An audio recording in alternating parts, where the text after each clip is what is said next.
by Rebecca Pahill. Movie Reviews October 12, 2017. Comments by Rebecca Pahill. Movie Reviews October 12, 2017. After all the shit that's gone down this week, I know I'm not alone in needing a fun, stupid movie to see this weekend.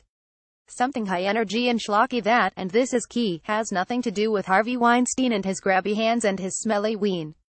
Happy Death Day checks some of those boxes. Harvey Weinstein hasn't involved in it in any way. And it sure is stupid. And it's kind of fun-ish, in parts. It's not terrible, but it's also not all that good. In Groundhog Day but with murder this time, shallow sorority girl Tree Jessica Roth, yes, her name's Tree, finds herself in the unenviable position of getting murdered on her birthday by some weirdo in a baby mask. It's Live Die Repeat, Take Two, except I won't call it Live Die Repeat, Doug Liman.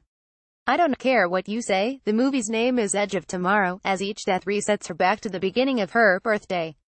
The whole repeatedly getting murdered by a knife-wielding maniac thing isn't exactly a bucket of giggles, but the series of mulligans gives Tree time to figure out who's trying to do her in. There are a lot of options: the sexy British professor she's sleeping with, his wife, a guy she ghosted, the sorority queen bee rival, the roommate she's constantly dismissive of. Tree's kind of an asshole. Now, in a normal world, if you know someone's going to kill you by the end of the day, not a monster, not a demon, just a normal person, you Rambo your ass up, plant yourself in a room across from the door, and plug the motherfucker to Kingdom Come when he shows up to get his stab on. Then you take the mask off and figure out who Baby Eamon is. Boom. Movie's over in 20 minutes. Instead, Tree, with the help of Carter, her geek-dorable man Friday, whom she's able to confide in her about her experience, makes the bewilderingly stupid decision of stalking everyone who might be the killer and then checking them off the list if she's murdered while trailing them. I mean, come on now. I don't expect time travel or time travel-adjacent movies to be entirely free of logical inconsistencies, and certainly people in horror movies have a certain latitude when it comes to behaving like idiots, or else many horror movies wouldn't even exist. But that is utter dipshittery of the highest order.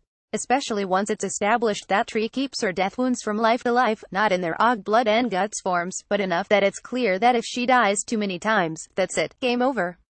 Knock the motherfucking Baby Eamon out with a hammer. What are you doing? You know he's coming. Final girl up and kill his ass. That said, I've watched my share of bad horror movies, The Bye-Bye Man, Anyone, and Happy Death Day is better than a lot of them just by virtue of being reasonably zippy and fun. Rachel Matthews in particular steals every scene she's in as Danielle, the Regina George of Tree's sorority, who spouts lines like "What is breakfast, Becky?" and "The heifers at Delta Gamma, they're into cosplay," with spiteful glee.